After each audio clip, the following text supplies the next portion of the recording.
Just as we breathe in and breathe out, so prayer is to be the constant communication to God of our concerns, our burdens, and our cares as we trust in Him to help us and to guide us in every area of life.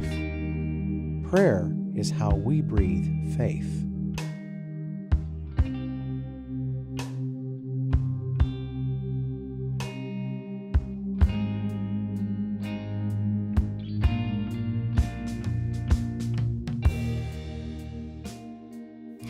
All believers know that it's important to pray. But even with that understanding, it's really interesting how it's so hard to just do it. Even as a pastor, I sometimes struggle with stopping and praying. It's a struggle for all of us. But it's during those times when it's, just the routine of life and the mundane of life, or even the busyness of life, that we have to actually force ourselves and actually be intentional and really do the discipline of praying. I think that's the problem. It is a spiritual discipline and something that we have to work at in praying on a regular basis. Sometimes I think the struggle is because prayer is unlike any other form of communication. To be in a room by yourself or to be with other people in the room, and words are spoken out loud, or maybe silently to God, and what's exactly happening? There can be a nagging feeling like, does this really make a difference? I mean, God knows what we need before we even ask, so why are we even asking? But there's another reason we need to watch out for, and that's whether or not we want to admit it, pride can be an inhibitor to our prayer.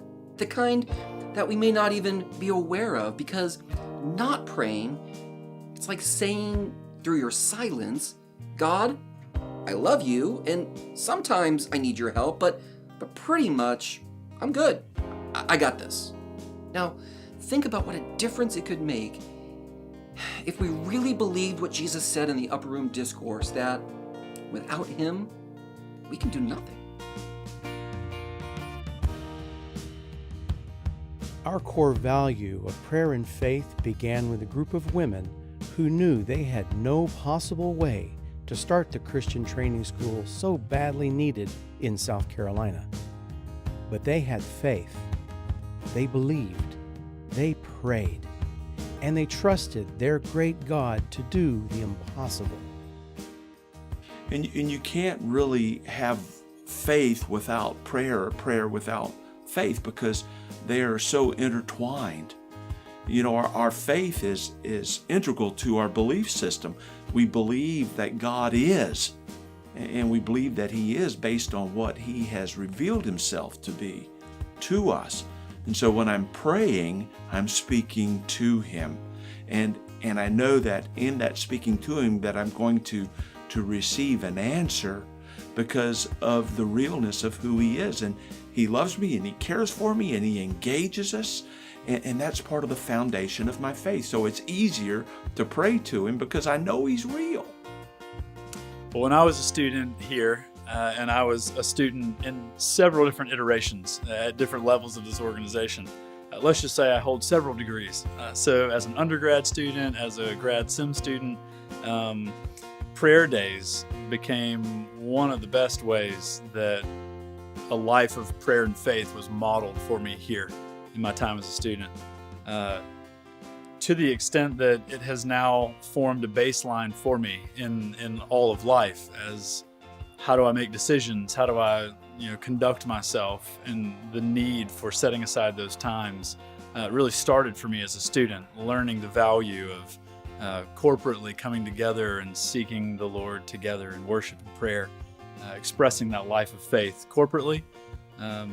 I would say one of the most meaningful things about that habit as a student was seeing a concrete example from our faculty, staff, administration, as an institution as a whole, of setting aside that time, that prayer to them wasn't unproductive or a waste of our scholastic time here, but rather integrated into what it looks like to be a student who studies to show himself approved. And another thing is the prayer towers at CIU, which are It's right next to our campus lake. It's a beautiful place to just go and spend time in the Word and in prayer. You can take your best friend there, you can take a group of friends, you can go by yourself. It's just a place where you get to relax and be in the Word and be in prayer, be in communion with God. And it shows the campus's dedication to prayer and faith. Throughout our journey, they were dedicated to the praying ladies who helped establish this university, and it's a great reminder of just how prayer is our foundation now and going into the future. I'd like to challenge students that we should be talking to God about the impossible, because when He does the impossible, then our faith really grows. And then when you walk closer to Him and you get a grander view of what He's doing, and you can be a part of it, and it just gets better. I love Psalms 121 that says, I look to the hill from which comes my help. My help comes from the Lord, who made heaven and earth. He will not suffer my foot to be moved. He who keepeth thee will not suffer. Behold, he that keepeth Israel will neither slumber nor sleep. The Lord is my keeper. The Lord is my shade upon thy right hand.